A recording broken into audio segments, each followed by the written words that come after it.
Oke, assalamualaikum warahmatullahi wabarakatuh. Selamat malam, jumpa kembali bersama saya Bang Jack di channel Official Kusam.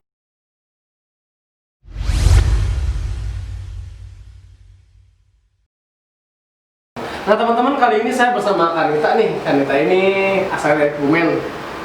Saya nggak banyak tahu sih tentang Kanita, cuman yang jelas mungkin nanti perkenalan aja langsung dari Kanita kali ya. Oke, siap. Halo semuanya, sahabat Kusam. Perkenalkan, nama saya Anita Yustanto. Saya biasa dipanggil Anita. Saya berasalnya dari Kebumen, tepatnya di Gombong. Mungkin sahabat Kusam nggak asing ya sama kota itu, atau mungkin kalian semua udah pernah main ke sana ya. Soalnya di sana banyak juga loh wisata-wisata yang bagus kayak pantai gitu. Boleh kan dikunjungin ya? Iya, boleh dong. Kebetulan sekarang saya tuh lagi kerja di Cikarang. Jadi saya suka naik gunung di area-area Jawa Barat seperti itu. Nah oke Mbak Dita, nih terutama dari desa sendiri dan teman-teman semuanya ingin menanyakan nih, kok bisa sih awal mulanya suka mendaki gitu? Mungkin boleh diceritakan? Oke, saya bakal cerita sedikit ya tentang kenapa saya suka mendaki. Jadi tahun 2016, tepatnya bulan Juli itu saya kan kuliah di Purwokerto ya. Purwokerto itu tetanggaan nih sama Gunung Slamet. Oh iya, dekat itu ya? Iya, karena Gunung Slamet kan di Purbalingga ya. Jadi setiap di Purwokerto tuh saya selalu melihat view Slamet kan. Dan saya tuh selalu punya pikiran suatu saat nanti tuh saya akan berdiri di puncak sana gitu loh. Jadi saya iseng-iseng aja nih bikin status waktu 2016 kan viralnya BBM ya. Yeah. Saya bikin status, terus ada yang komen gitu, kalau misalnya mau, ayo ikut aja ke Gunung Slamet, nanti kita planningin, kita ketemu gitu. Oke deh, setelah itu saya coba planning, saya ketemu sama orangnya dan akhirnya dia ngajak semua, saya diajarin dari situ persiapan apa sih yang kita perlukan sebelum kita naik gunung gitu. Oh gitu deh, berarti ada teman-teman senior juga di sana yang emang udah paham banget lah dari Iya, betul. Jadi tuh saya diajakin gitu. Oh, seperti itu. Nah, Mbak juga kan kalau itu kan 2016 ya. Sekarang udah 2020 nih, mungkin udah berapa banyak gunung yang udah didaki itu seperti itu? Aduh, saya gunung gak kehitung ya. Gak kehitung, sering berarti ya? Sebenarnya sih banyak. Udah senior banget teman-teman, udah senior di sini. Saya cuma suka ngulang-ngulang naik gunung aja gitu. Misal gitu. merbabu lagi, perahu lagi gitu aja sih. Oh, gitu. Iya ya. Kenapa sih? Berarti udah bisa dikatakan jadi hobi gitu ya? Iya, betul. Kenapa sih kok pilih hobi naik gunung gitu? Kan kalau kebanyakan nih kaum perempuan ya rata-rata kan oke lah jalan-jalan ke mall, shopping gitu kan, atau enggak traveling kemana-mana wisata gitu kan. Ini kok mbaknya suka naik gunung gitu? Kenapa sih? Ceritain dong. Mungkin seru nih. Jadi saya kepo nih teman-teman. Saya jadi kepo ini gimana? Jadi kenapa ya saya suka naik gunung? Pertama itu dari pengalaman pertama saya ya. Saya ketemu banyak orang-orang baru ya, dan orang-orang yang saya ketemu itu mereka ternyata asik banget, seru banget, dan mereka itu istilahnya nggak pelit gitu loh untuk berbagi ilmu sama kita sebagai pendaki pemula gitu. Jadi mereka benar-benar mau ngajarin, mereka benar-benar mau sharing semuanya tentang apa aja sih yang kita perlukan selama mendaki, apa aja sih yang kita perlukan selama pendakian gitu. Jadi apa ya, pengalaman baru juga buat saya, dan setelah saya nyobain pertama kali gila sih, benar-benar ketagihan banget. Kayaknya naik terus, pokoknya kalau ada waktu luang ayo agendain gitu, terus pokoknya lah. Kayaknya seru ya, kayaknya harus coba sih, soalnya emang saya bisa dikatakan pendaki awam gitu ya, karena saya juga beberapa gunung yang saya daki gitu kan, mungkin baru tahu kehitung lah kalau saya gitu kan. Nah, saya mau nanya tujuan mendaki nih. Kan rata-rata kebanyakan pendaki-pendaki yang lain tuh ada juga tuh yang cuma bisa dikatakan foto-foto doang, atau enggak bahkan banyak juga nih yang dia mendaki tapi bawa sampah ke gunung, kan itu salah banget dikatakan kayak gitu ya. Nah untuk Mbak sendiri tujuan mendaki itu apa sih sebetulnya? Kalau dari saya sendiri ya, pertama itu kadang saya tuh suka mencari ketenangan ketika saya tuh lagi jenuh dengan kerjaan saya gitu, dengan kegiatan saya sehari-hari gitu. Jadi gunung itu apa ya, kayak inspirasi gitu loh. Inspirasi? Iya dong. Bisa lebih tenang nih kan? Iya, selain banyak ketemu pendaki, kita juga bisa nambah relasi kan. Kita banyak pengalaman baru, kita banyak belajar. Apa sih maksudnya, kita itu seperti apa sih di gunung, kita bisa ngurangin ego, kita bekerja sama dengan tim ya kan. Pokoknya seru banget lah. Kalian yang belum pernah mendaki harus banget nyobain. Gak usah gunung yang gede-gede dulu, coba yang pendek-pendek aja. Banyak loh ya di sini ya. Iya, ada gunung putih di sana di Bandung juga ada. Betul sekali. Coba dulu aja. Mungkin saya juga nanti harus coba, saya penasaran ke Gunung Slamet teman-teman. Wah iya, kalian yang belum pernah ke Gunung Slamet, nanti kalau udah buka kalian harus cobain.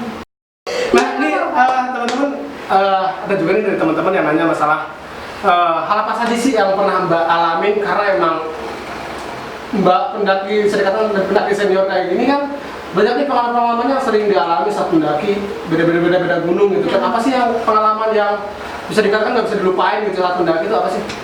Hal yang pernah dialami ya, mungkin sebagian orang tahu dari Instagram gitu ya, ataupun sosial media tentang banyaknya berita-berita kayak gunung ini horor lah, atau dikaitkan dengan kejadian mistis yang belum tahu atau belum jelas kebenarannya ya kan.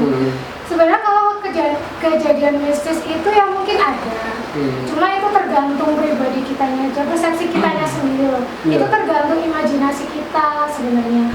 Yang sebenarnya tuh lagi gunung kalau dikatain horor sih nggak horor ya. Cuma apa ya?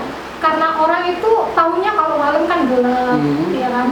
Terus mereka mikirnya kalau ada binatang buas gimana? Langsung sendiri ya berarti ya. Jadi mereka tuh punya persepsi yang ibaratnya mereka belum ngerasain langsung. Iya, gitu. betul. Jadi yang sangat disayangkan itu mereka udah berpikiran negatif dulu gitu. Padahal mereka sebenarnya belum ngerasain seperti itu. Kalau hal-hal yang dialami yang mungkin kejadian mistis ya ada ya beberapa. Cuma kita harus ingat lagi aja, sebenarnya kejadian mistis itu jangan terlalu dipikirkan ya. Semua kita tetap harus berdoa karena kita kan ada yang melindungi seperti itu. Jadi nggak usah takut kalau misalnya ada kejadian mistis gitu. Kita kan rame-rame, kita kan banyak teman. Juga sebelum mendaki kita pasti berdoa ya kan. Kita minta izin sama orang tua, otomatis pasti dilindungi dari berangkat sampai pulang. Gitu. Iya, gitu ya. Yang penting terutama izin orang tua dulu teman-teman. Kalau nggak ada izin jangan berangkat deh. Takut apa di jalan gitu kan. Karena perjalanan orang tua itu emang sangat perlu ya teman-teman. Ya untuk menjaga kita juga sama di perjalanan, karena doa orang tua itu memang sangat keramat teman-teman semua ya. Nah, Mbak, khususnya ini kan buat nanti seumpama ada teman-teman baru nih, baru pertama mendaki, tips untuk pemula, terutama untuk seorang wanita itu seperti apa sih? Oke. Jadi kadang kan wanita tuh nggak bisa lepas ya dari skincare gitu. Skincare. Iya, skincare. Pulang dari gunung jerawatan lah. Mukanya merah, panas dan lain-lain. Karena emang saya pernah ngalamin. Oh gitu. Berarti mas skincare ke gunung ya? Jadi sebenarnya beneran mas skincare ke gunung? Sebenarnya kita nggak perlu bawa skincare ya. Cuma yang penting kita rajin cuci muka aja gitu.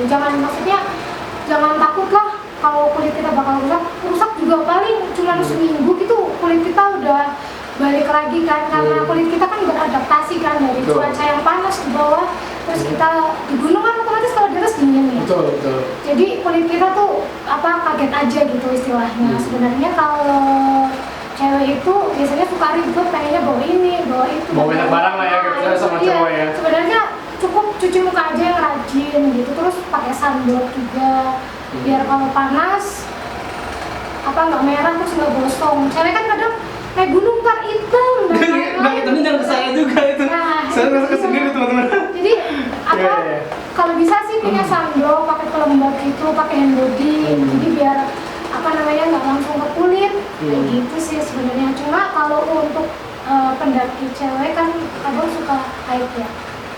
Kan maksudnya tidak bisa ditentukan kan, kadang harusnya tanggal segini udah haid, kadang belum haid. Nah untuk masalah itu kalau misalnya haid jangan terlalu dipaksakan. Berarti intinya nggak boleh lah kalau haid naik ke gunung gitu ya? Sebenarnya boleh, cuma fisik orang itu kadang beda-beda. Kalau misalnya lagi haid tuh kadang mereka kan perutnya benar-benar kram ya, kayak sakit gitu, takutnya malah ada kejadian hal yang tidak diinginkan seperti itu. Kalau emang nggak kuat jangan dipaksain gitu sih sebenarnya. Itu dari segi tadi mental juga, terus dari segi logistik untuk perempuan ada yang perlu khusus nggak sih yang kita siapin gitu kan? Kalau segi mental sih pertama kita harus punya pikiran positif ya. Maksudnya dalam artian di gunung itu kita bakal senang-senang, maksudnya itu kita kumpul sama temen ya, kita nge-refresh otak. Terus kita tuh jangan punya pikiran takut yang ada hewan buas gitu, atau yang takut jatuh ke jurang lah, atau inilah dan itulah. Mungkin mereka sebagian orang yang pertama mendaki pasti punya pikiran kayak gitu ya. Tapi diusahakan sih jangan seperti itu, karena kita kan rame-rame ya, dan sebisa mungkin sebelum kita pendakian itu ada teman yang berpengalaman gitu. Jadi mereka bisa menjaga kita juga, mereka istilahnya kayak lebih tahu gitu lah apa aja sih yang perlu kita persiapkan gitu. Ya. Selain itu mungkin selain mental, terus logistik, ada nggak sih hal yang emang sangat penting untuk wanita sebelum dia berangkat mendaki seperti itu? Ada nggak sih? Ya mungkin bisa dikatakan jelas nih pembalut nih, takutnya kan di jalan dia head, dan kalau head kan emang dia kadang-kadang nggak nentu ya tangannya ya seperti itu ya. Apa sih yang perlu disiapin tuh, terutama yang paling penting banget selain skincare, sunblock gitu. Apa sih yang paling penting buat perempuan? Kalau saya sendiri ya, kalau saya sih pribadi sih saya nggak terlalu ribet ya. Jadi tuh saya untuk masalah logistik tuh lebih ikut kayak ke teman-teman aja gitu. Jadi nggak terlalu bawa barang tambahan yang kurang diperlukan gitu. Kalau misalnya ya mungkin banyak ya sebagian pendaki mau yang bawa ibaratnya kayak atribut mereka gitu, atribut kerja, pengen buat foto di puncak gitu kan, ataupun mungkin boneka kesayangan. Iya, biasanya kan banyak ya pendaki yang nyantelin boneka di carrier-nya gitu kan, buat foto bareng kalau di puncak gitu kan. Sebenarnya sih nggak ada salahnya ya, itu pribadi mereka masing-masing. Cuma kalau saya itu nggak ada tambahan sih, maksudnya ikut aja kali ya. Kecuali ini aja inti ya. Betul, kecuali kalau ya yang masalah head itu memang harus bawa, kan kita tidak tahu ya, maksudnya dijaga-jaga aja gitu. Kalau untuk masalah logistik kayak air atau makanan gitu sih udah cukup sih, kalau untuk kita udah matangin gitu apa aja sih yang harus kita bawa gitu. Nah Mbak Dita, terkait masalah di sosial media yang viral kemarin terkait masalah banyaknya sampah di atas gunung ya, menurut tanggapan Mbak Dita itu gimana sih? Sebenarnya saya tuh kaget banget ya, waktu lihat berita itu kayak di sosial media kayak di Instagram gitu. Sangat disayangkan ya? Iya, sangat disayangkan sekali. Kenapa pendaki itu malah istilahnya kayak merusak gitu loh. Otomatis dengan cara mereka membuang sampah sembarangan kan sangat merusak ekosistemnya. Kaget banget gitu, saya tuh langsung, lah kenapa kok gunung jadi kayak gini? Kenapa semakin tahun bertambah tren gunung atau pendaki gunung mungkin semakin banyak ya, tapi kenapa malah jadi banyak sampah di atas gunung itu sangat disayangkan sekali. Harusnya dari tahun ke tahun itu semakin banyaknya pendaki, mereka tuh semakin ngerti gimana sih cara kita menjaga gunung gitu. Dengan tidak cara membuang sampah sembarangan itu udah cukup sih, maksudnya kayak bikin gunung itu tetap asri gitu, tetap enak dikunjungi gitu. Nah, menurut Mbak ada pesan nggak sih, terutama buat teman-teman pendaki lainnya ini, jangan sampai hal ini terulang lagi karena ini bisa dikatakan kritikal banget teman-teman ya. Ada nggak sih pesan dari Mbak Dita nih? Sebenarnya pesan dari saya sendiri ya, kalau misalnya kalian belum pernah mendaki gitu, paling nggak kalian tuh harus bawa teman gitu, minimal mereka yang punya pengalaman pendakian lah ya, untuk antisipasi takutnya terjadi hal yang tidak diinginkan gitu di atas gunung ya. Apalagi waktu camp gitu, kalau udah malam kan kadang gunung dingin banget ya, mereka mungkin belum terbiasa tentang gimana sih dinginnya di atas gunung gitu. Jadi mereka itu punya persepsi kalau gunung itu tidak seperti yang mereka pikirkan gitu. Terus untuk yang masalah sampah itu tergantung kesadaran diri kita sendiri lah ya. Itu semua mulai dari diri kita sendiri. Dengan kita tidak membuang sampah sembarangan, kita mencontohkan ke orang lain untuk tidak membuang sampah sembarangan juga. Betul. Termasuk dari pihak basecamp itu diperketat gitu untuk soal masalah tentang sampah atau logistik gitu. Jadi kan saya udah ada pengalaman pendakian di Gunung Sindoro gitu kan, dan mereka tuh emang sistemnya udah bagus banget. Dari sampah itu logistik kita didata satu-satu, dan untuk bawa sampah sampah itu harus dihitung lagi dan harus sesuai dengan logistik yang kita bawa. Pas pulangnya itu? Iya, jadi itu untuk meminimalisir kita tidak meninggalkan sampah di atas gunung. Wah, bagus sekali ya kalau gitu ya. Perlu banget nih teman-teman di manajemen di pegunungan nih bisa menerapkan manajemen seperti ini gitu ya. Iya, saya harap sih semua gunung bisa menerapkan sistem seperti itu. Iya, bagus banget sih itu ya. Betul sekali. Mbak, kesan yang Mbak selama mendaki ini apa sih? Kesannya, saya banyak banget sih kesannya. Kasih tahu dong salah satu. Soalnya kesannya tuh apa ya? Sebenarnya nggak bisa diungkapin dengan nggak bisa diungkapkan dengan banyak kata gitu. Pokoknya excited banget bisa ngerasain naik gunung, bisa ngerasain gimana sih seorang pendaki itu. Kita udah dapat banyak teman baru ya, otomatis juga pengalaman baru yang belum pernah kita cobain kan sebelumnya. sebelumnya. Pokoknya banyak pelajaran lah dari kita ibaratnya kerja sama tim, terus menghilangkan ego kita selama di gunung ya kan. Pokoknya wah excited banget, kalian harus cobain semuanya. Asik. Oke nih Mbak nih, coba Mbak berikan sebuah kata-kata nih yang tentang pendakian nih, yang unik lah gitu bisa dikatakan. Jadi gini ya, kalau selama pendakian itu saya banyak belajar. Saya tuh mengaitkan pendakian itu dengan kehidupan. Jadi kehidupan itu seperti ibarat kayak kita tuh naik gunung, ya kan? Kita belajar dari bawah. Betul. Terus kalau kalian yang udah pernah ngerasain naik gunung, pasti kalian pernah ngerasain trek yang berbatu atau benar-benar nanjak banget atau pasir dan lain-lain kan. Anggap aja itu kayak cobaan, ujian, ya kan.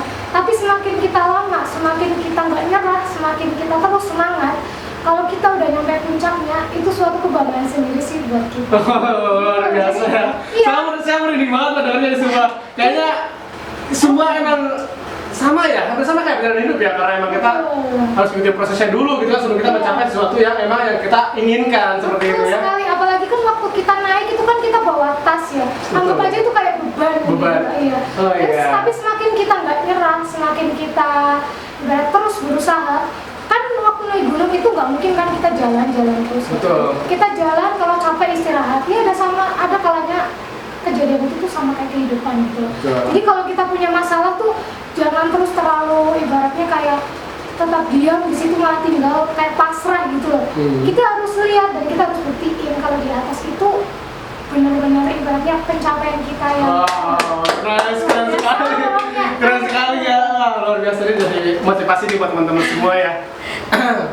Oke, mungkin terima kasih banyak Mbak Dita atas sharingnya dan ngulangin waktunya nih kayaknya lagi sibuk banget. Nyempetin-nyempetinnya kesini ke official Kusam, alhamdulillah banget ya. Oke, sebelum penutupan, nah di official Kusam ini ada tagline nih. Kalau saya bilang sahabat Kusam, Mbak Dita bilang Kusam pisan. Oke, bareng-bareng sama saya ya. Boleh, siap. Sahabat Kusam, Kusam pisan. Bye-bye.